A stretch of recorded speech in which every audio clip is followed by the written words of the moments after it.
Assalamualaikum warahmatullahi wabarakatuh. Salam sejahtera bagi kita semua. Salam Om Swastiastu, Namo Buddhaya, salam kebajikan. Yang terhormat Ibu Nima Desri Wardani, SEMAK, selaku dosen mata kuliah analisis laporan keuangan dan juga teman-teman yang saya sayangi. Perkenalkan, saya Olivia Sheila Virjanti dengan NIM 230443111 dari kelas AKT 4A. Pada kesempatan kali ini saya akan mempresentasikan hasil paper analisis laporan keuangan PT Asra Agrolestari. Presentasi ini merupakan salah satu tugas project based learning dari mata kuliah analisis laporan keuangan yang bertujuan untuk mengasah kemampuan kita dalam memahami dan menginterpretasikan laporan keuangan secara lebih mendalam, serta menghubungkannya dengan kondisi nyata di dunia bisnis. Melalui presentasi ini, saya berharap kita semua bisa mendapatkan gambaran yang lebih jelas mengenai kinerja keuangan PT Asra Agrolestari dan mengambil insight yang bermanfaat untuk pembelajaran kita ke depannya. Tanpa berlama-lama lagi, mari kita mulai dengan bagian pertama, yaitu latar belakang. Latar belakang paper analisis laporan keuangan PT Asra Agrolestari. Laporan keuangan sangat penting untuk menilai kondisi keuangan dan kinerja suatu perusahaan. Informasi ini dibutuhkan oleh manajer, investor maupun kreditur sebagai dasar untuk mengambil keputusan yang tepat.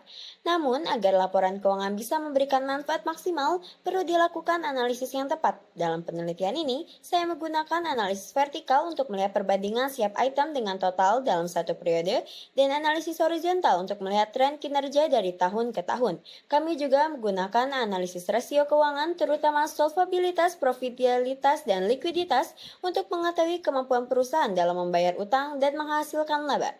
Saya memilih PT Asra Agrolestari Tbk karena merupakan perusahaan yang besar yang sudah beroperasi lebih dari 37 tahun dan memiliki pengaruh kuat di industri kelapa sawit. Dengan analisis ini, saya berharap memberikan gambaran yang jelas mengenai kinerja dan kondisi keuangan perusahaan. Sebelum kita masuk ke pembahasan utama, berikut adalah daftar isi pada presentasi hari ini. Yang pertama ada informasi perusahaan, yang kedua analisis horizontal, yang ketiga analisis vertikal, yang keempat analisis rasio, dan yang kelima adalah penutup. Kita masuk ke bagian yang pertama, yaitu informasi perusahaan. Di bagian ini saya akan menjelaskan profil singkat PT Asra Agrolestari termasuk bidang usaha, visi misi, dan gambaran umum kinerja perusahaan. Sekarang saya akan menjelaskan sedikit tentang sejarah dan visi misi PT Asra Agrolestari Tbk atau biasa disingkat dengan AALI. Jadi PT Asra Agrolestari Tbk memulai usahanya pada tanggal 3 Oktober 1988 dengan nama awal PT Suryaya Cakrawala yang saat itu mengelola sekitar 15.000 hektar kebun kelapa sawit di Riau. Setahun kemudian nama perusahaan berubah menjadi PT Asra Agroniaga. Dan pada awal tahun 1990-an, perusahaan memulai mengembangkan usahanya pada bidang kebun teh dan juga coklat di Jawa Tengah. Pada tahun 1992 menjadi momen penting karena mereka meluncurkan produk minyak goreng Cap Sendok dan bergabung dengan Gunung Huma Group. Kemudian pada tanggal 30 Juni 1997, perusahaan berganti nama menjadi PT Asra Agrolestari Tbk dan mulai tercatat di Bursa Efek Jakarta dan Surabaya dengan luas kebun teh mencapai lebih dari 164.000 hektar. Setelah itu, AALI terus berkembang dan mereka juga melakukan investasi pada bidang kebun teh dan juga kakao, serta membangun fasilitas benih, pusat penelitian atau bahkan menjalin kerjasama internasional di Singapura. Pada tahun 2012, AALI menjadi salah satu perusahaan pertama yang menerima sertifikat ISPO sebagai bukti komitmen terhadap pengelolaan kebun yang berkelanjutan. Hingga saat ini, AALI mengelola lebih dari 272.000 hektar kebun sawit yang memiliki lebih dari 28.000 karyawan serta mengendalikan 42 anak perusahaan. AALI juga merupakan bagian dari grup Asta Internasional dan dikenal sebagai salah satu produsen minyak kelapa sawit terbesar di Indonesia.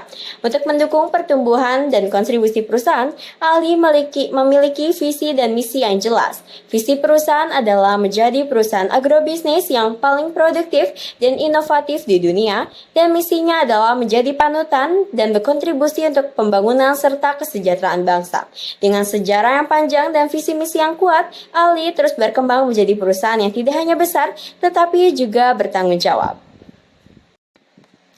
Saya akan menjelaskan tentang struktur organisasi dan pencapaian PT Astra Aglo Lestari Tbk. Pertama, kita mulai dari struktur organisasi. Struktur organisasi adalah susunan yang menggambarkan pembagian tugas, wewenang, dan tanggung jawab di dalam perusahaan. Dengan struktur ini, pimpinan dapat mengawasi bawahannya dengan lebih baik, membagi tugas dengan jelas, dan menciptakan lingkungan kerja yang lebih teratur dan juga efektif. Semua bagian di perusahaan perlu bekerja sama agar tujuan perusahaan bisa tercapai dengan lancar. Adapun susunan pimpinan dalam struktur organisasi PT Astra Aglo Lestari Tbk adalah sebagai berikut. Presiden Komisaris bernama Cheu Sin Chok, Komisaris bernama Johannes Loman, Komisaris Independen bernama Aridono Sukmanto dan Ratnawardani, dan juga terdapat Presiden Direktur bernama Santosa. Mereka adalah orang-orang yang memegang peran penting dalam mengatur arah dan mengambil keputusan strategis perusahaan. Selanjutnya mengenai pencapaian perusahaan. PT Astra Aglo Lestari berhasil meraih berbagai penghargaan bergengsi sepanjang tahun 2023 yang menunjukkan kualitas dan keunggulan perusahaan dalam berbagai bidang. Beberapa penghargaan yang diraih antara lain yaitu yang pertama ada CSR Brand Equity Award dari The Economic pada tanggal 25 Mei tahun 2023. Yang kedua ada Best Workplace for Women dari Health Story pada tanggal 26 Mei 2023. Yang ketiga ada Best Issued Award 2023 dari Tempo IDN Finansial pada tanggal 23 Juni 2023. Yang keempat ada Transparansi Perhitungan Emisi Korporasi 2023 dari Bay Universe. Yang kelima ada Transformation Planners Management dari Inspector pada tanggal 23 November tahun 2023. Dan masih banyak penghargaan lainnya yang menunjukkan bahwa perusahaan ini tidak hanya berfokus pada keuntungan, tetapi juga tanggung jawab sosial, transparansi, dan pengembangan karyawan. Dengan struktur yang solid dan pencapaian yang membanggakan, PT Astra Aglo Lestari terus menunjukkan diri sebagai salah satu perusahaan agrobisnis terbaik di Indonesia. Selanjutnya, saya akan membahas mengenai produk yang dihasilkan oleh PT Astra Aglo Lestari Tbk yang terdiri dari bagian utama yaitu jenis produk, inovasi produk, dan juga tingkat penjualan. Pertama, kita akan bahas dari jenis sisi produknya. PT Astra Aglo Lestari merupakan perusahaan perkebunan kelapa sawit yang menghasilkan beberapa produk utama, yaitu minyak sawit mentah atau biasa disebut dengan CPO, minyak inti sawit, dan expeller inti sawit, yaitu hasil samping dari proses pengolahan inti sawit. Produk-produk ini digunakan secara luas mulai dari bahan baku makanan, kosmetik, hingga produk-produk industri lainnya. Jadi meskipun tidak sederhana, kelapa sawit ini punya peran penting dalam kehidupan sehari-hari. Lanjut yang bagian kedua yaitu inovasi produk. PT Astra Aglo Lestari Tbk tidak hanya fokus pada produksi, tetapi juga terus berinovasi agar lebih efisien dan juga berkelanjutan. Beberapa inovasi yang dilakukan antara lain yaitu mengembangkan varietas kelapa sawit unggul seperti AAL Nirmala dan AAL Sejahtera, supaya hasil panen lebih banyak dan juga lebih tahan penyakit. Lalu menggunakan produk lama lingkungan atau pupuk yang ramah lingkungan bernama Astemik. Lalu dia juga menerapkan teknologi digital dalam proses operasionalnya seperti aplikasi Dinda untuk memantau harian, Amanda untuk mengawasi mandor, dan juga Tiara untuk memprediksi hasil panen. Mereka juga membuat sistem bernama Siska 2.0 yang mempermudah petani mitra untuk mengirimkan hasil panennya. Lalu dia juga membangun pabrik pupuk sendiri yang menjalin kerjasama dengan riset dengan BRIN untuk pengembangan bioteknologi. Tidak ketinggalan, mereka memanfaatkan kecerdasan buatan untuk membantu pengambilan keputusan, dan yang keren, mereka mendirikan pusat inovasi agritech sebagai tempat anak-anak muda untuk mengembangkan teknologi pertanian. Semua inovasi ini bertujuan supaya produksi itu lebih optimal, ramah lingkungan, dan tetap relevan dengan perkembangan zaman. Terakhir, kita masuk ke bagian ketiga yaitu tingkat penjualan. Di tahun 2023, PT Astra Aglo Lestari berhasil mencatat penjualan yang stabil. Mereka menjual lebih dari 1.700 ton produk sawit dengan harga rata-rata CPO sebesar 11.142 per kilogram.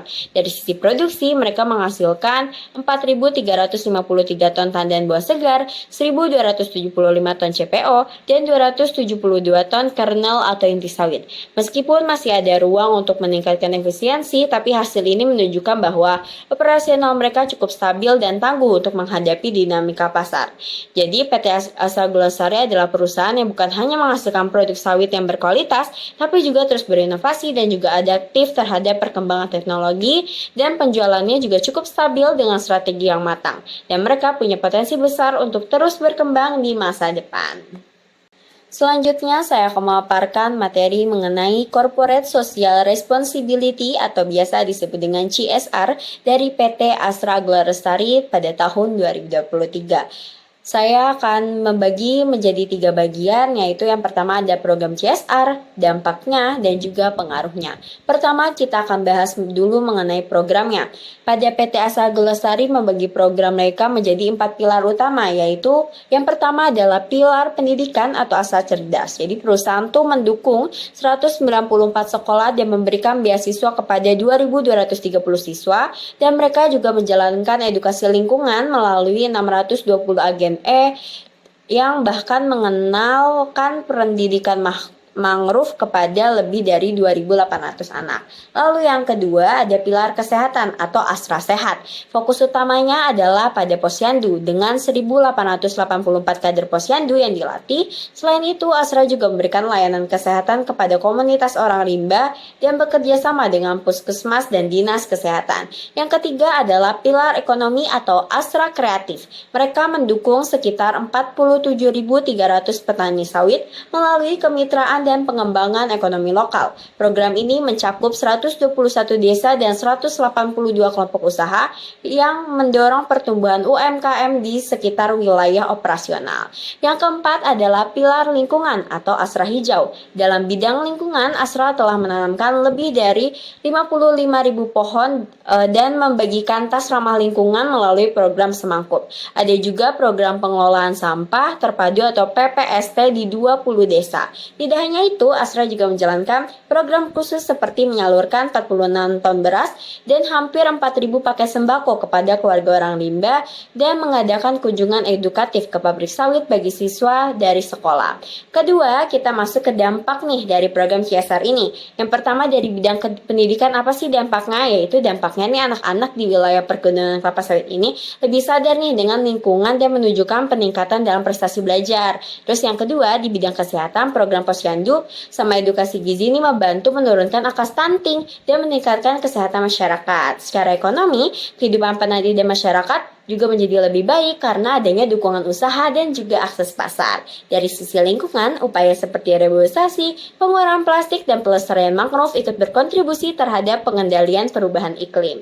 Yang ketiga, apa sih pengaruh dari program CSR ini? Ini dibagi menjadi dua, yaitu dari internal dan juga eksternal. Pengaruh internal yaitu program CSR itu mendorong nih budaya kerjasama beragam dan inklusif seperti 90% karyawan berasal dari komunitas lokal. Selain itu, pelatihan rutin juga terus dilakukan dengan rata-rata 11,91 pelatihan per karyawan selama tahun 2023 itu tuh 11,91 tuh jamnya. Jadi dia dilatih 11,91 jam gitu. Terus pengaruh eksternal ini dari pengaruh eksternal yaitu citra perusahaan tuh makin kuat nih di mata publik. Ini tuh dibuktikan dengan penghargaan CSR Brand Equity Award 2023 untuk sektor perkebunan sawit. Jadi hubungannya dengan masyarakat tuh termasuk komunitas adat seperti orang rimba tuh juga terjaga nih hubungannya tuh dengan baik dan juga penuh kepercayaan. Jadi program CSR PT Astra Lestari ini bukan hanya sekedar tanggung jawab sosial biasa, tapi benar-benar memberikan dampak positif yang luas dari segi pendidikan, kesehatan, ekonomi hingga lingkungan.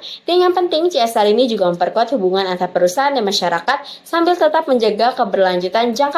Selanjutnya, saya memaparkan bagian keberlanjutan dari PT Astra Lestari Tbk yang mencakup praktik keberlanjutan yang telah dijalankan nih, serta target jangka panjang perusahaan hingga tahun 2023. Pertama, kita bahas dulu nih praktik keberlanjutannya. Jadi, PT Astra Lestari berkomitmen nih untuk menjaga lingkungan dan operasional dan bertanggung jawab lewat beberapa langkah nyata. Yang pertama tuh ada kebijakan no deforestation and no burning. Jadi, perusahaan tuh tidak membuka hutan baru dan tidak menggunakan metode pembakaran dalam pembukaan lahan. Yang kedua, dia ada pengelolaan limbah. Nah, jadi limbah itu dipisahkan antara limbah organik dan juga anorganik. Astra juga menjalankan kampanye anti plastik lewat program Semangkuk atau Semangat Kurangi Plastik. Dan yang ketiga ada konservasi lingkungan. Jadi penanaman pohon produktif dan mangrove itu dilakukan untuk mencegah erosi dan memperbaiki ekosistem. Asra juga melakukan edukasi lewat kegiatan seperti dongeng eduktif tentang mangrove dan bekerja sama dengan Dinas Pendidikan. Dan yang keempat ada tata kelola keberlanjutan atau sustainability governance. Jadi Asra menerapkan strategi triple P yaitu portofolio, orang, dan kontribusi publik. Jadi selain itu dia juga menilai nih keberlanjutan anak perusahaan dari pemasok lewat alat ukur Sustainability Assessment Tool atau SAT. Selanjutnya, apa sih target keberlanjutan PT Asa Lestari hingga tahun 2023? Jadi yang pertama dia tuh mengurangi emisi gas rumah tangga, cakupannya tuh 1 dan 2 sebesar 30%. Terus mengurangi energi terbarukan hingga mencapai 93,4% dari total energi yang digunakan. Lalu mengurangi konsumsi air sebanyak 24% dan 100% pengelolaan sampah agar dapat digunakan kembali atau didaur ulang. Terus pengelolaan lahan gambut harus sesuai dengan hukum yang berlaku, terus nol deforestasi dan menjalin semua rantai pasok dapat dilacak gitu asal usulnya. Dan juga tidak menggunakan pembakaran lahan, meningkatkan keberagaman dan inklusivitas di tempat kerja, menurunkan angka kecelakaan menjadi 0,3 lost time injury, dan yang terakhir mencapai 200.000 penerima manfaat dari program-program CSR perusahaan. Jadi PT Agro Lestari ini tidak hanya fokus ke keuntungan nih, tetapi dia juga berkomitmen sama lingkungan, masyarakat, dan juga keberlanjutan jangka panjang. Jadi dengan praktik hijau dan target ambisiusnya, perusahaan ini tuh bergerak ke arah perkebunan kelapa sawit yang berkelanjutan juga bertanggung jawab. Oke, selanjutnya saya akan membahas mengenai akun-akun unik dalam laporan keuangan PT Asa Lestari Tbk tahun 2023. Akun-akun ini bersifat khas karena berkaitan langsung dengan aktivitas agrikultur perusahaan. Yang pertama itu ada aset biologis. Nah, aset biologis ini mencakup tanaman atau hewan hidup yang dimiliki untuk tujuan pertanian. Contohnya adalah pohon kelapa sawit yang sedang tumbuh atau belum dipanen. Pada tahun 2023, nilai aset biologis PT Asa Lestari tercatat 450 miliar. Nilai ini dihitung berdasarkan nilai wajar atau estimasi harga jual tanaman saat ini dikurangi dengan biaya penjualan. Jika terjadi perubahan nilai karena pertumbuhan tanaman atau harga pasar yang berfluktuasi, maka laba atau rugi akan langsung dicatat dalam laporan laba rugi. Yang kedua ada tanaman produktif. Tanaman produktif ini terdiri dari tanaman belum menghasilkan seperti kelapa sawit muda yang masih tumbuh dan tanaman yang belum menghasilkan seperti sawit atau karet yang sudah panen. Pada tahun 2023, tanaman belum menghasilkan bernilai 1 miliar 500 juta 206 miliar dan tanaman yang sudah menghasilkan tercatat 5 miliar 990 770 rupiah. Tanaman yang sudah produktif akan mengalami penyusutan setiap tahun dengan metode garis lurus selama umur ekonomis yaitu sekitar 20 tahun. Sebagai catatan, kelapa sawit biasanya mulai berproduksi di usia 3-4 tahun, sedangkan karet itu di usia 5-6 tahun. Nilai tanaman ini juga dievaluasi setiap tahun termasuk dampaknya dari perubahan iklim. Yang ketiga itu ada perkebunan plasma. Perkebunan plasma adalah lahan pertanian yang dikembangkan perusahaan untuk diserahkan kepada petani. Selama proses pengembangan seperti pembersihan lahan, penanaman, dan perawatan, semua biaya itu dicatat sebagai aset. Nah, setelah lahan siap dan diserahkan ke petani, nilainya dihitung berdasarkan metode biaya awal. Dan nilainya tuh akan berkurang nih seiring waktu. Kalau ada selisih antara biaya pengembangan dan nilai saat aset diserahkan, maka selisih itu masuk pada laporan laba rugi. Di tahun 2023, perkebunan plasma itu tercatat 1 miliar 700 juta 13.617 rupiah. Lalu, jadi kesimpulannya nih, aset biologis, tanaman produktif, dan perkebunan plasma itu mencerminkan karakter si agrikultur PT Asa Lestari ini. Nah, ketiganya itu memperlihatkan nih bagaimana si aset hidup dan lahan pertanian itu dinilai secara akuntansi dan memperhitungkan nilai wajar, biaya historis, dan juga perubahan pasar.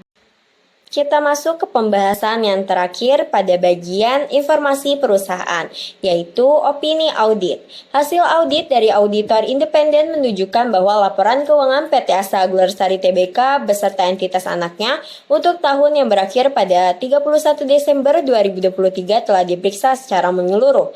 Audit ini mencakup laporan posisi keuangan, laporan laba rugi, dan penghasilan komprehensif lain. laporan perubahan ekuitas, laporan arus kas, serta catatan atas laporan keuangan.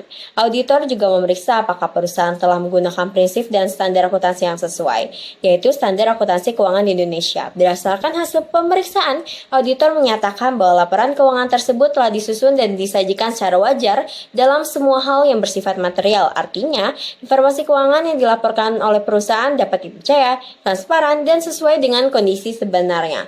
Opini ini menunjukkan bahwa tidak ditemukan kesalahan atau kecurangan yang signifikan dalam laporan keuangan PT Astra Agrolestari Tbk untuk tahun 2023.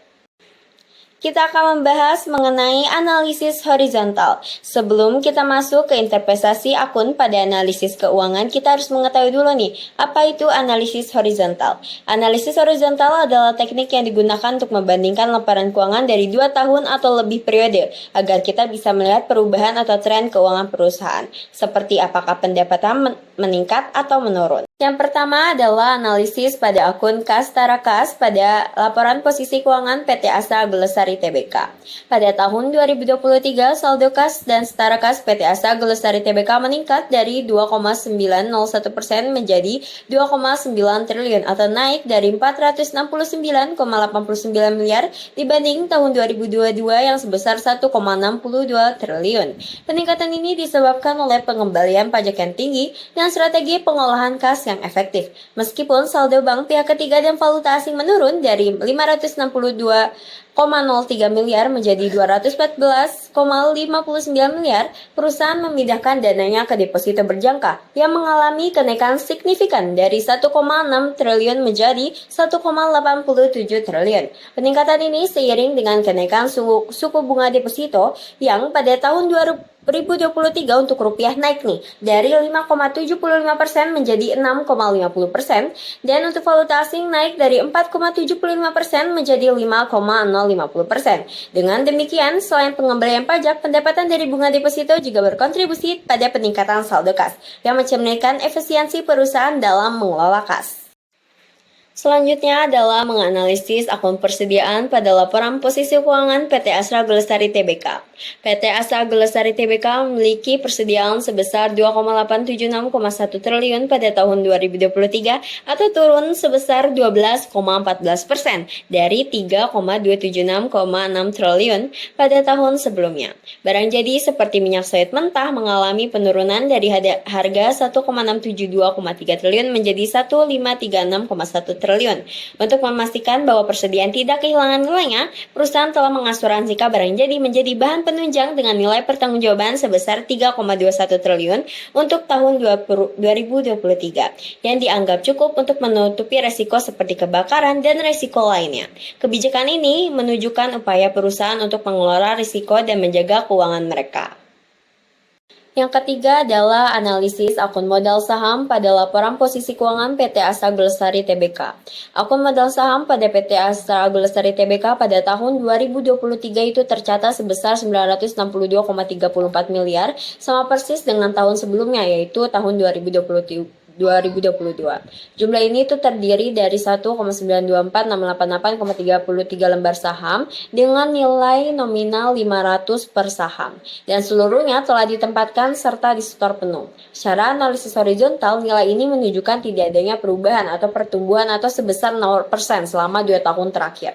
Tidak berubahnya nilai modal saham ini disebabkan karena perusahaan tidak melakukan penerbitan saham baru maupun perubahan struktur modal kepemilikan. Mayoritas saham itu masih dimiliki oleh PT Astra International Tbk sebesar 79,68% dan sisanya sebesar 20,32% dimiliki oleh masyarakat.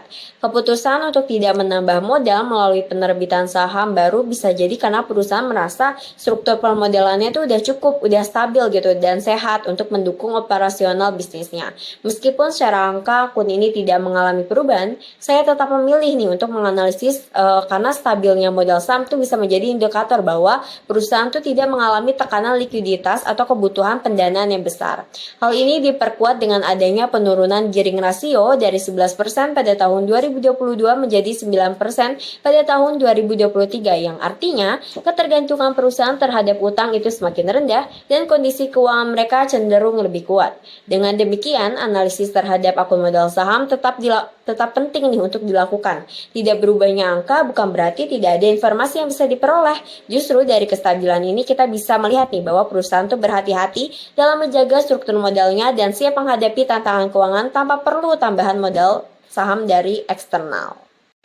Kita masuk ke analisis yang keempat, yaitu analisis akun pendapatan bersih pada laporan laba rugi PT Astra Agrolestari Tbk. Pada tahun 2023, PT Astra Agrolestari Tbk mencatat pendapatan bersih sebesar 20,75 triliun. Jumlah ini mengalami penurunan sebesar 1,08 triliun atau sekitar 4,96% dibanding tahun sebelumnya, yaitu tahun 2022, yang mencatat pendapatan sebesar 21,83 triliun. Penurunan pendapatan ini bukan karena turunnya volume penjualan, tetapi lebih disebabkan oleh turunnya harga jual rata-rata, khususnya untuk produk utama perusahaan, yaitu minyak sawit mentah atau CPO. Harga CPO mengalami penurunan sebesar 14%, sedangkan harga kernel bahkan turun hingga 38%. Penurunan ini terjadi karena melimpahnya pasokan minyak nabati di pasar global, terutama dari bunga matahari asal Ukraina. Sebagian besar pendapatan perusahaan, yaitu sebesar 19,22 triliun, masih berasal dari penjualan CPO, sementara sisanya masih berasal dari penjualan kernel dan produk turunannya. Jika dilihat dari sisi pelanggan, itu ada sekitar 67,73% pendapatan berasal dari penjualan pihak ketiga, sedangkan 32,27% berasal dari pihak-pihak yang memiliki hubungan bisnis langsung dengan perusahaan, yaitu pihak berelasi. Meskipun perusahaan mampu menjaga stabilitas volume penjualannya, harga jual yang lebih rendah tetap memberikan dampak besar nih terhadap total pendapatan. Ini menunjukkan bahwa fluktuasi harga komoditas seperti CPO sangat mempengaruhi kinerja keuangan perusahaan. Kita masuk ke analisis yang terakhir pada analisis horizontal, yaitu akun beban pokok pendapatan pada laporan laba rugi PT Astra Agrolestari Tbk. Pada tahun 2023, PT Astra Agrolestari Tbk mencatat beban pokok pendapatan sebesar 17,975 triliun. Jumlah ini sedikit menurun dibandingkan tahun sebelumnya yang sebesar 18,6 triliun, atau turun sekitar 31,98 miliar, setara dengan 0,18%. Meskipun penurunannya tipis, hal ini menunjukkan bahwa perusahaan berhasil melakukan efisiensi dalam proses produksi. Salah satu faktor utama penurunan ini berasal dari efisiensi biaya pada pos perawatan dan infrastruktur dan juga peralatan kerja yang turun dari 617,64 miliar menjadi 560,68 miliar. Sementara itu, komponen biaya utama lainnya seperti bahan baku dan biaya panen hanya mengalami fluktuasi kecil sehingga tidak terlalu mempengaruhi total beban produksi. Selain itu, penurunan nilai persediaan akhir barang jadi juga turut membantu menahan agar beban pokok tidak meningkat. Yang juga menarik, pada selama tahun 2023, perusahaan tidak melakukan pembelian dari satu pihak manapun, baik pihak ketiga maupun pihak berelasi yang nilainya melebihi 10% dari total pendapatan bersih. Ini menunjukkan bahwa struktur pasokan perusahaan itu cukup sehat dan juga terverifikasi, serta mencerminkan manajemen risiko operasional yang baik. Tadi kita sudah membahas mengenai analisis horizontal, selanjutnya kita akan masuk ke analisis vertikal. Analisis vertikal adalah cara untuk melihat seberapa besar proporsi setiap akun terhadap total. Misalnya berapa persen aset lancar dari total aset. Analisis ini membantu kita memahami struktur keuangan perusahaan dalam satu periode waktu. Keduanya penting untuk menilai kesehatan dan kinerja keuangan perusahaan secara menyeluruh. Kita masuk ke analisis yang pertama pada analisis vertikal, yaitu akun piutang usaha pihak ketiga pada laporan posisi keuangan. Pada tahun 2023, PT Astra Agrolestari Tbk mencatat piutang usaha pihak ketiga sebesar 140,48 miliar. Jumlah ini hanya sekitar 0,49% dari total aset perusahaan yang mencapai 28,85 triliun. Jika dibandingkan dengan tahun 2022, angka ini menurun cukup signifikan. Pada tahun sebelumnya, piutang usaha itu tercatat sebesar 484,85 miliar atau sekitar 1,66% dari total aset. Penurunan ini menunjukkan bahwa perusahaan menjadi lebih efisien dalam mengelola piutang karena proporsinya terhadap total aset semakin kecil. Artinya, semakin sedikit uang perusahaan yang tertahan di piutang dan lebih cepat kembali menjadi kas. Pada tahun 2023, piutang usaha berasal dari dua pelanggan utama, yaitu PT Astar Trading PT Ltd sebesar 131,67 miliar dan Trump Asia Pacific Corp Ltd sebesar 26,51 miliar. Untuk mengurangi resiko piutang yang tidak tertagih, perusahaan menerapkan kebijakan yang lebih ketat. Contohnya, penjualan domestik dilakukan dengan sistem pembayaran di muka dan untuk ekspor diberikan tenggang waktu pembayaran yang lebih cepat. Selain itu, perusahaan juga mencatat penyisihan penurunan nilai piutang sebesar 26,52 miliar. Ini menunjukkan bahwa manajemen bersikap hati-hati dan juga proaktif dalam menghadapi kemungkinan piutang yang beresiko tidak tertagih. Secara keseluruhan, kebijakan ini membantu perusahaan menjaga arus kas dan juga likuiditas serta memperkuat posisi keuangannya. Kita masuk ke analisis yang kedua, yaitu analisis akun utang usaha pihak ketiga pada laporan posisi keuangan. Pada tahun 2023, PT Asa Glosari Tbk mencatat utang usaha kepada pihak ketiga sebesar 794,77 miliar. Jumlah ini mengalami penurunan cukup signifikan, yaitu sebesar 31% dibanding tahun sebelumnya yang mencapai 1,16 triliun. Penurunan ini terutama disebabkan oleh turunnya pembelian bahan baku dari pihak ketiga, khususnya tandan buah segar atau TBS, serta bahan pendukung lainnya seperti pupuk, pestisida, dan juga cuku cadang.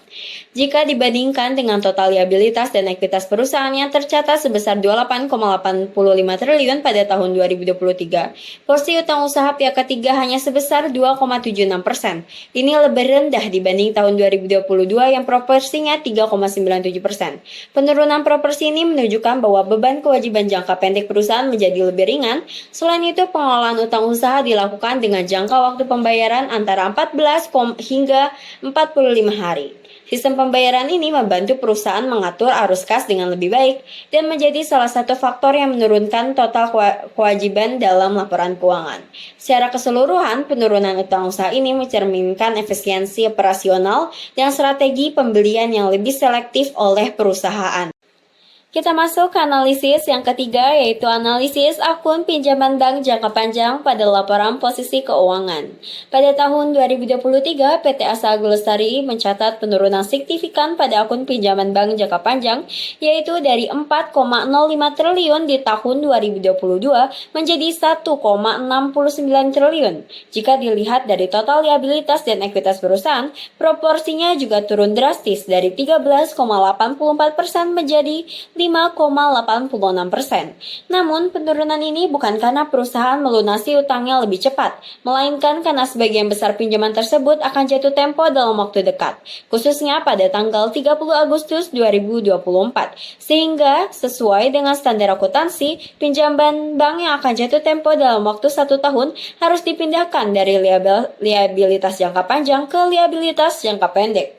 Hal ini terlihat dari lonjakan besar pada akun bagian pinjaman yang akan jatuh tempo dalam 1 tahun, dari hanya 5 miliar di tahun 2022 menjadi 2,32 triliun di tahun 2023. Pinjaman ini berasal dari beberapa bank besar seperti OCBC, Mizuho, Sumitomo Mitsui, BRI, dan Shinhan.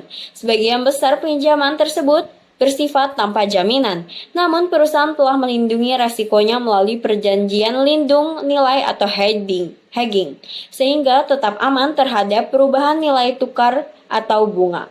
Meskipun total lonjakan pada liabilitas jangka pendek kondisi keuangan perusahaan, secara keseluruhan itu tetap stabil. Ini karena ekuitas perusahaan justru mengalami peningkatan dan perusahaan masih berada dalam batas aman rasio utang, yaitu utang bersih tidak melebihi 1,5 kali dari modal sendiri. Artinya, meskipun utang jangka pendek meningkat, perusahaan tetap sehat secara finansial dan mampu memenuhi kewajiban jangka pendeknya dengan baik.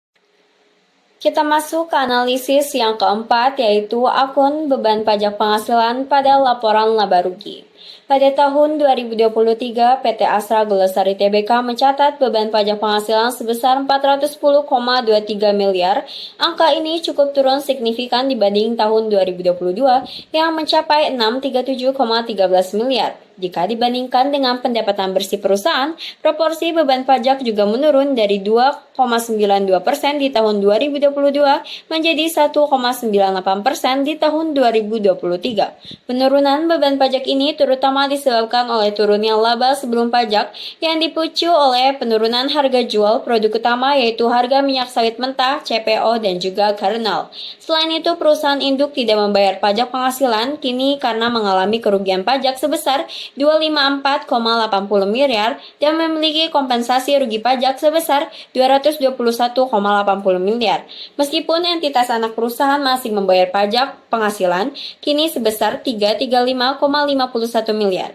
Secara keseluruhan, total beban pajak tetap mengalami penurunan. Kondisi ini menunjuk bahwa ketika laba turun dan perusahaan mengalami rugi pajak, maka beban pajaknya juga ikut turun. Secara umum, penurunan beban pajak ini menggambarkan dampak langsung dari menurunnya kinerja keuangan perusahaan dan sekaligus menunjukkan bagaimana perusahaan memanfaatkan kompensasi rugi pajak untuk meringankan kewajiban perpajakannya.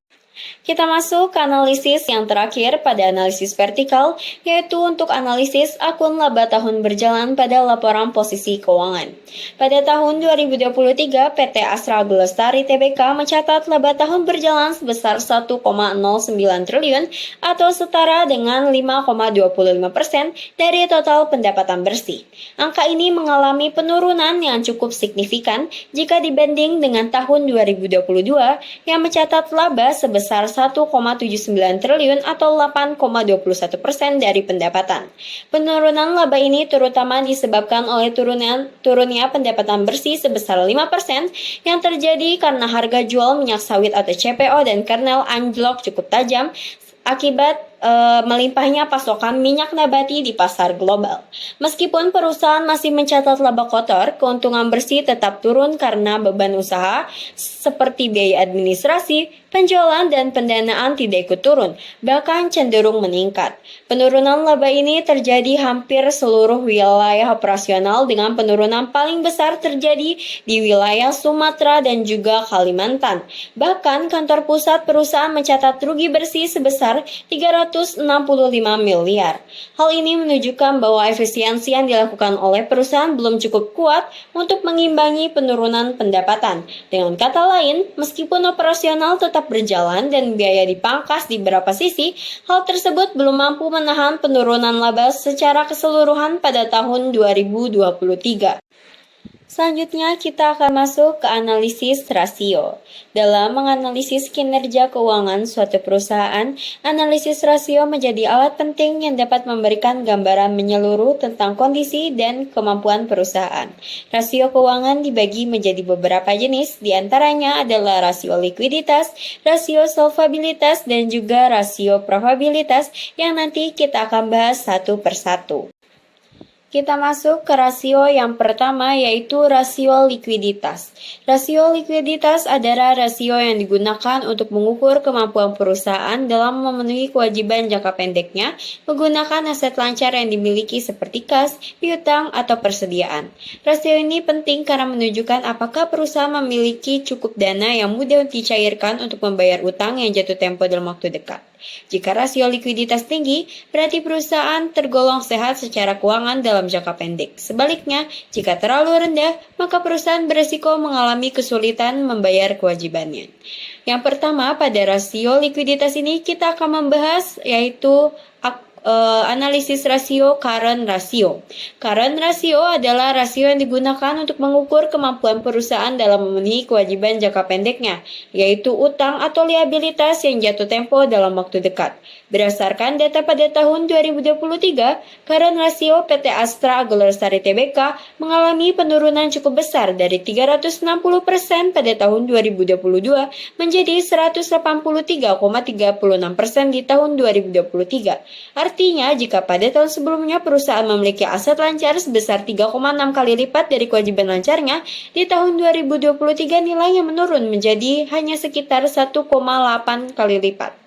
Meskipun terjadi penurunan, rasio ini masih berada di atas angka 100%, yang artinya perusahaan masih memiliki aset lancar yang cukup untuk membayar semua utang jangka pendeknya. Namun demikian, penurunan ini perlu diperhatikan karena bisa menjadi sinyal menurunnya likuiditas perusahaan. Di sisi lain, rasio yang lebih rendah ini juga bisa diartikan sebagai tanda bahwa perusahaan lebih efisien dalam mengelola asetnya karena tidak menyimpan terlalu banyak aset lancar yang mungkin tidak produktif. Kesimpulannya, meskipun karena rasio PT Astra Gulestari Tbk masih dalam batas aman, perusahaan tetap perlu berhati-hati jika tren penurunan ini berlanjut. Likuiditas yang melemah bisa berdampak pada kemampuan membayar utang jangka pendek, terutama jika ada gangguan arus kas di masa depan. Selanjutnya kita akan masuk ke analisis rasio likuiditas yang kedua, yaitu untuk rasio cash to current asset ratio. Cash to current asset ratio adalah rasio yang digunakan untuk melihat seberapa besar porsi kas pada setara kas terhadap total aset lancar perusahaan. Pada tahun 2023, PT Astra Gulestari Tbk mencatat peningkatan rasio dari 21,91% di tahun 2022 menjadi 29,35%. Artinya dari seluruh aset lancar yang dimiliki perusahaan, hampir sepertiganya berupa kas atau setara kas. Rasio ini dihitung dengan membagi jumlah kas dan setara kas dengan total aset lancar. Menariknya, PT Astra Gulestari Tbk tidak memiliki surat berharga atau marketable security baik di tahun 2022 maupun tahun 2023, sehingga seluruh komponen likuiditas perusahaan hanya berasal dari kas setara kas. Peningkatan rasio ini bisa menunjukkan dua hal. Pertama, yaitu kemungkinan adanya penambahan kas dari aktivitas operasional atau pembiayaan, dan yang kedua bisa jadi perusahaan mengurangi investasi dalam bentuk aset lancar lainnya seperti piutang atau persediaan. Secara umum, rasio ini menunjukkan bahwa perusahaan berada dalam kondisi yang lebih liquid pada tahun 2023. Dengan kas yang lebih besar, perusahaan memiliki fleksibilitas yang lebih tinggi untuk membayar kewajiban jangka pendek atau menangani kebutuhan mendadak. Kita masuk ke analisis yang ketiga, yaitu cash to current liabilities ratio. Adalah rasio yang menunjukkan seberapa besar kas dan setara kas yang dimiliki perusahaan untuk membayar kewajiban jangka pendek. Pada tahun 2023, rasio ini mengalami penurunan dari 78,89% di tahun 2022 menjadi 83,82%. Artinya, meskipun kas perusahaan meningkat, kewajiban lancar naik lebih besar, sehingga persentase kas terhadap utang jangka pendek justru menurun. Penurunan rasio ini mengindikasi bahwa kemampuan perusahaan untuk langsung mengubah kewajiban lancar hanya dengan kas yang tersedia menjadi lebih rendah dibanding tahun sebelumnya.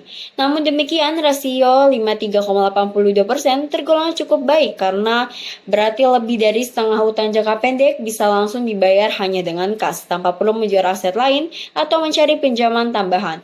Kesimpulannya, meskipun likuiditas menurun dibanding tahun lalu, perusahaan masih berada dalam kondisi yang cukup aman dalam hal kemampuan membayar kewajiban jangka pendek. Namun tren penurunan ini perlu diperhatikan agar tidak lanjut di tahun-tahun berikutnya. Kita masuk ke analisis yang keempat untuk rasio likuiditas, yaitu inventory turnover ratio. Pada tahun 2023, PT Astra Gulestari Tbk mencatat peningkatan inventory turnover dari 571,90% di tahun 2022 menjadi 584,57%. Peningkatan ini menunjukkan bahwa perusahaan semakin efisien dalam mengelola persediaannya. Artinya, barang yang masuk dan keluar dari gudang mengalami perputaran yang lebih cepat sehingga tidak ada persediaan yang menumpuk atau terlalu lama. Hal ini tentu menguntungkan karena bisa mempercepat arus kas perusahaan.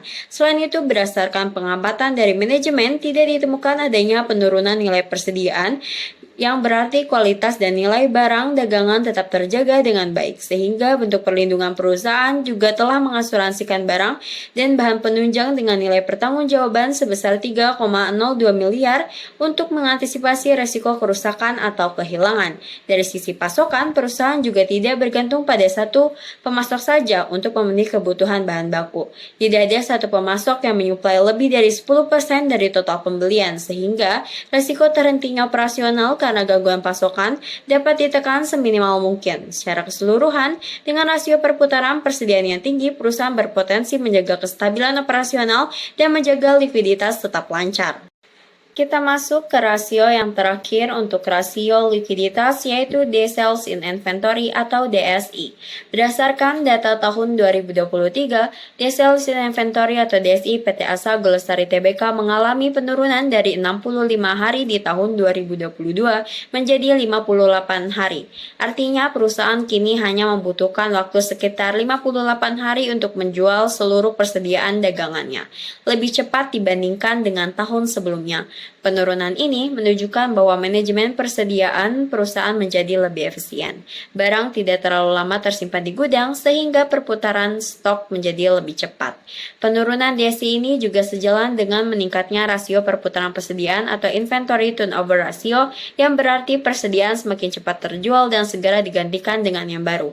Hal ini merupakan sinyal positif karena menunjukkan bahwa permintaan terhadap produk tetap stabil atau bahkan meningkat. Selain itu, persediaan yang cepat bergerak juga membantu memperlancar arus kas perusahaan. Secara keseluruhan, penurunan Days Sales in Inventory di tahun 2023 menggambarkan bahwa perusahaan mampu mengolah stok dengan lebih baik dibandingkan dengan tahun sebelumnya. Dan hal ini tentunya memberikan dampak positif terhadap efisiensi operasional dan kesehatan keuangan perusahaan.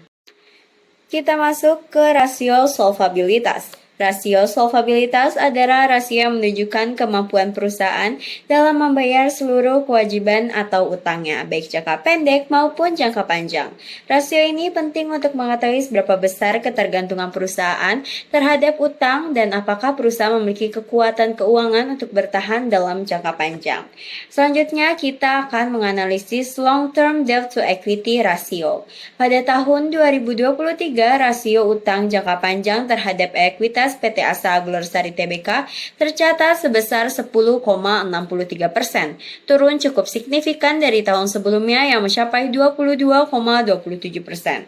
Penurunan ini menunjukkan bahwa struktur permodalan perusahaan semakin sehat karena proporsi utang jangka panjang terhadap modal sendiri menjadi lebih kecil. Dengan kata lain, perusahaan semakin mengandalkan ekuitas atau modal sendiri dalam mendanai kegiatan jangka panjangnya. Penurunan ini bukan terjadi karena utangnya dilunasi, melainkan karena sebagian besar pinjaman jangka panjang tersebut akan jatuh tempo dalam waktu dekat. Oleh karena itu, sesuai dengan prinsip akuntansi, hutang tersebut direlaksifikasi atau dipindahkan ke dalam liabilitas jangka pendek. Jumlah liabilitas jangka panjang perusahaan sendiri turun dari 4,95 triliun di tahun 2022 menjadi 2,40 triliun di tahun 2023. Sementara itu, total ekuitas perusahaan tetap stabil dan bahkan mengalami sedikit kenaikan. Secara keseluruhan, turunnya rasio ini menunjukkan sinyal positif karena menunjukkan penurunan risiko keuangan jangka panjang. Artinya, perusahaan memiliki posisi keuangan yang lebih aman dan sehat untuk mendukung keberlangsungan usaha di masa depan tanpa terlalu bergantung pada utang jangka panjang. Kita masuk ke analisis rasio solvabilitas. Yang kedua adalah rasio utang jangka pendek terhadap total liabilitas. Pada tahun 2023, rasio utang jangka pendek terhadap total liabilitas PT Asa Agro Lestari Tbk mengalami peningkatan tajam dari 61,82%. Angka ini jauh lebih tinggi dibandingkan dengan tahun sebelumnya yang hanya sebesar 29,30%. Peningkatan rasio ini terjadi karena adanya kenaikan liabilitas jangka pendek dari 2,05 triliun di tahun 2022 menjadi 3,88 triliun di tahun 2023. Kenaikan ini sebagian besar disebabkan oleh reklasifikasi atau pemindahan utang jangka panjang yang akan jatuh tempo dalam waktu dekat ke dalam kategori utang jangka pendek sesuai dengan standar akuntansi. Meskipun utang jangka pendek meningkat, total liabilitas perusahaan justru menurun dari 7,01 triliun menjadi 6,28 triliun atau turun sekitar 10%. Ini berarti secara keseluruhan beban utang perusahaan berkurang, namun komposisinya berubah dari yang sebelumnya lebih banyak utang jangka panjang, kini lebih besar porsinya berada pada utang jangka pendek. Peningkatan proporsi utang jangka pendek ini menunjukkan bahwa perusahaan saat ini lebih banyak mengandalkan pembiayaan jangka pendek atau kebutuhan operasional. Hal ini perlu diawasi karena semakin besar porsi utang jangka pendek, semakin pula tekanan pembayaran dalam waktu dekat. Namun selama manajemen kas dan likuiditas tetap terjaga, perusahaan masih berada dalam kondisi yang terkendali. Kita masuk ke rasio solvabilitas ketiga, yaitu rasio utang terhadap ekuitas atau debt to equity ratio. Pada tahun 2023, rasio utang terhadap ekuitas PT Asa Lestari Tbk turun menjadi 27,83% dibandingkan dengan 31,50% di tahun 2022. Penurunan ini terjadi karena total liabilitas perusahaan menurun dari 7,01 triliun menjadi 6,28 triliun. Sementara ekuitas justru mengalami sedikit kenaikan dari 22,57 triliun. Penurunan ini terutama berasal dari turunnya pinjaman bank jangka panjang secara signifikan dari 4,05 triliun menjadi 1,69 triliun. Sebagian besar pinjaman ini sebenarnya belum dilunasi tetapi relasifikasi ke dalam liabilitas jangka pendek karena akan jatuh tempo dalam waktu 1 tahun. Meskipun utang jangka pendek naik, total secara keseluruhan tetap mengalami penurunan. Di sisi lain, kenaikan ekuitas mencerminkan bahwa kinerja perusahaan tetap stabil dan sehat. Rasio utang terhadap ekuitas yang lebih rendah ini menunjukkan bahwa perusahaan semakin mengandalkan modal sendiri dibandingkan dengan utang yang membiayai operasional dan investasinya. Hal ini tentu memberikan perlindungan yang lebih besar bagi kreditor dan mencerminkan struktur keuangan yang lebih kuat dan juga sehat. Kita masuk ke rasio solvabilitas terakhir, yaitu rasio Time Interest Earned atau TIE. Pada tahun 2023, rasio Time Interest Earned PT Astra Lestari Tbk tercatat sebesar 586,62%, mengalami penurunan dibanding tahun 2022 sebesar 697,28%. Rasio ini menunjukkan seberapa mampu perusahaan membayar beban bunga utangnya menggunakan laba sebelum pajak atau beban bunga. Dengan angka lebih dari 500%, artinya perusahaan masih bisa membayar beban bunga lebih dari 5 kali lipat yang menunjukkan kondisi keuangan yang cukup kuat dan aman bagi kreditor. Penurunan rasio ini terjadi karena laba sebelum pajak turun dari 2,43 triliun menjadi 1,50 triliun. Penurunan laba ini disebabkan oleh turunnya harga jual kelapa sawit atau CPO dan naiknya beban operasional pada tahun 2023.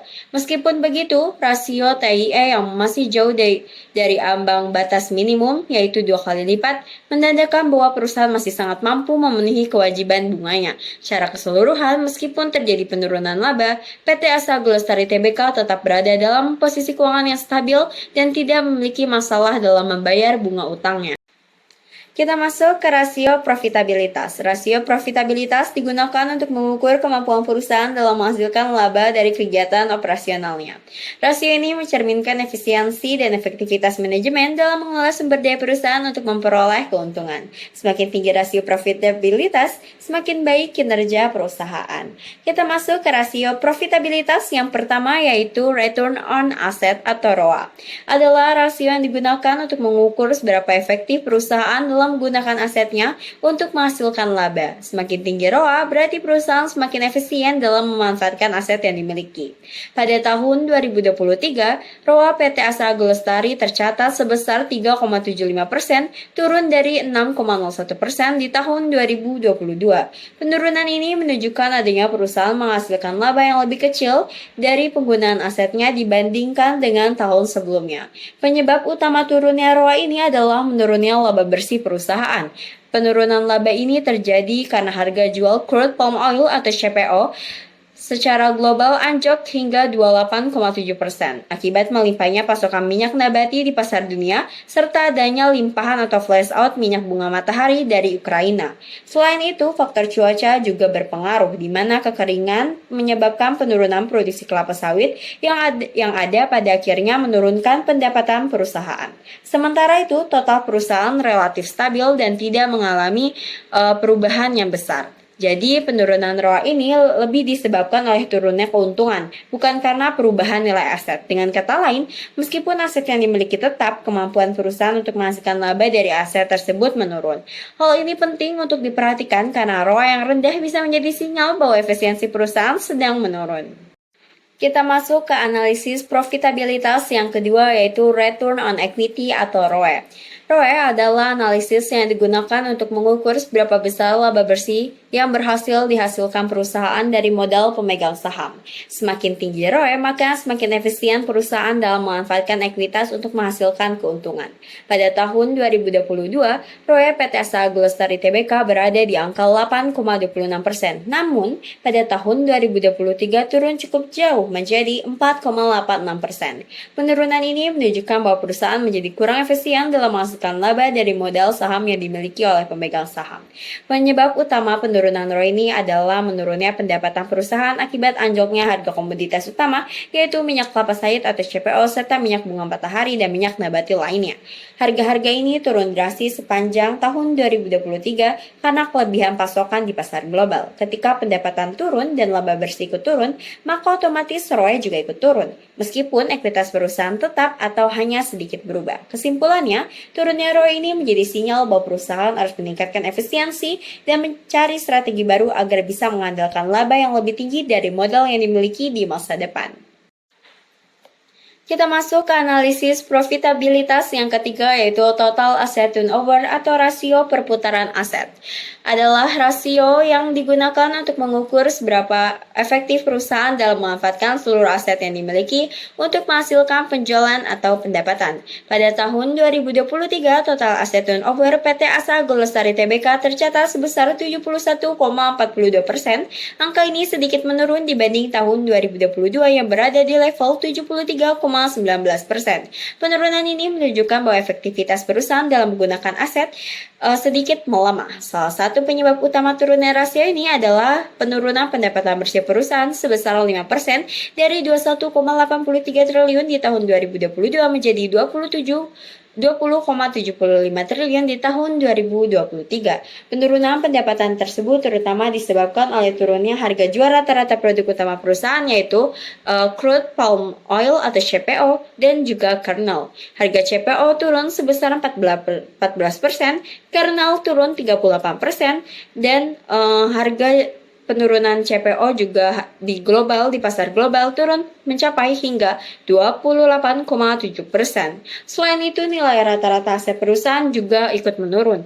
Ini disebabkan oleh beberapa faktor seperti turunan nilai persediaan, pelunasan piutang usaha jangka panjang, dan penyusutan nilai aset tetap.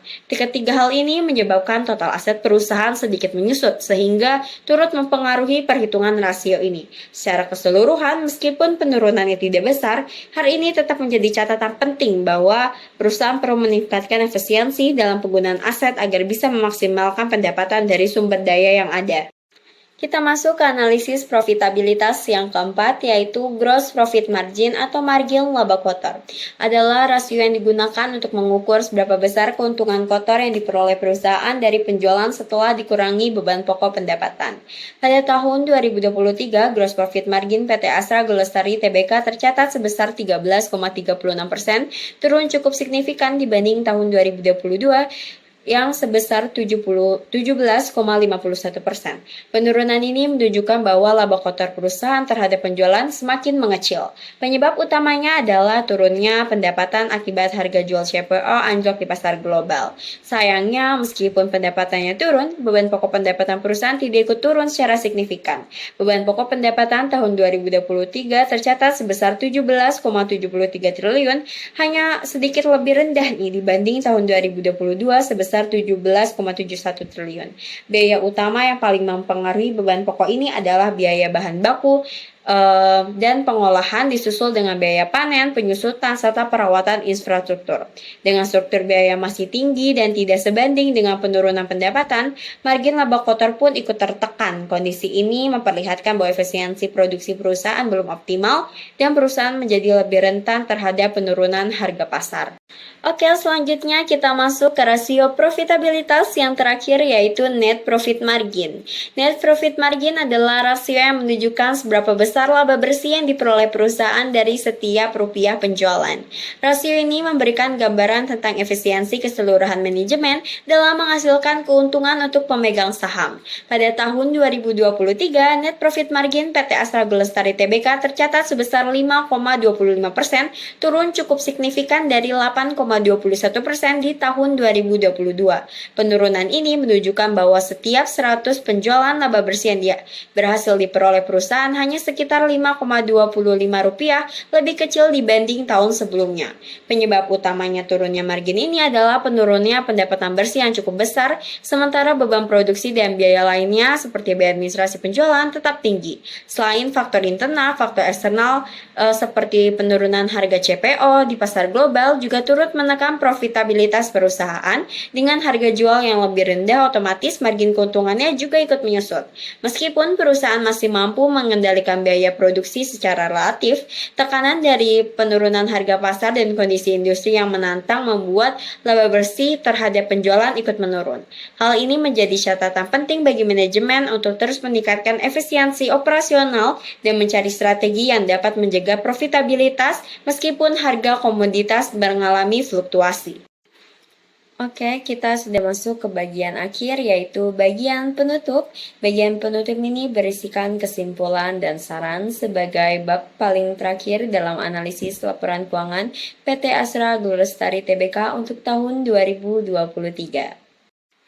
Sebagai penutup, dapat disimpulkan bahwa kinerja keuangan PT Astra Group Lestari Tbk selama tahun 2022 hingga 2023 masih tergolong stabil. Meskipun perusahaan menghadapi tantangan besar akibat penurunan harga minyak kelapa sawit dan produk turunannya, dampaknya memang terlihat pada penurunan laba, namun secara keseluruhan perusahaan tetap mampu menjaga efisiensi operasional untuk mengelola utang dengan baik dan juga mempertahankan posisi kas yang kuat. Dari analisis vertikal dan horizontal hingga rasio keuangan, terlihat bahwa PT Astra Group Lestari memiliki fondasi finansial yang cukup solid. Selain itu, laporan keuangan perusahaan telah diaudit dinyatakan wajar sesuai dengan standar, yang mencerminkan tingkat akuntabilitas dan transparansi yang baik. Dengan berbagai langkah efisiensi strategi yang terus dikembangkan, perusahaan memiliki peluang yang besar untuk tumbuh dan bersaing di industri agribisnis dan yang cukup dinamis. Maka dari itu, meskipun ada tekanan dari sisi eksternal, PT Astra Group Lestari tetap berada pada jalur yang positif untuk menghadapi masa depan. Sebagai saran, PT Astra Group Lestari Tbk sebaiknya terus meningkatkan efisiensi operasional, terutama dalam mengelola biaya produksi dan merawat aset yang dimiliki. Hal ini penting untuk menjaga stabilitas kinerja perusahaan, terutama saat menghadapi fluktuasi harga pasar yang tidak dapat diprediksi. Selain itu, perusahaan juga perlu melakukan evaluasi berkala terhadap kinerja perusahaan, agar investasi yang dilakukan benar-benar memberikan hasil yang sepadan. Di sisi lain, pemanfaat teknologi di bidang pertanian dan sistem manajemen modern sangat disarankan untuk menciptakan proses kerja yang lebih cepat, efisien, dan juga tepat sasaran. Perusahaan juga harus tetap menjaga komitmen terhadap transparansi dan keberlanjutan lingkungan, serta hubungan yang baik dengan masyarakat sekitar. Hal ini akan memperkuat citra perusahaan di mata publik dan para pemangku kepentingan, serta menciptakan fondasi yang kuat untuk pertumbuhan jangka panjang. Demikian presentasi dari saya mengenai analisis laporan keuangan PT Astra Group Lestari Tbk. Terima kasih atas perhatian dan waktunya. Semoga apa yang saya sampaikan bermanfaat dan dapat memberikan wawasan baru. Saya mohon maaf apabila terdapat kekurangan dalam penyampaian. Salam Om Swastiastu, Namo Buddhaya, salam kebajikan. Wassalamualaikum warahmatullahi wabarakatuh.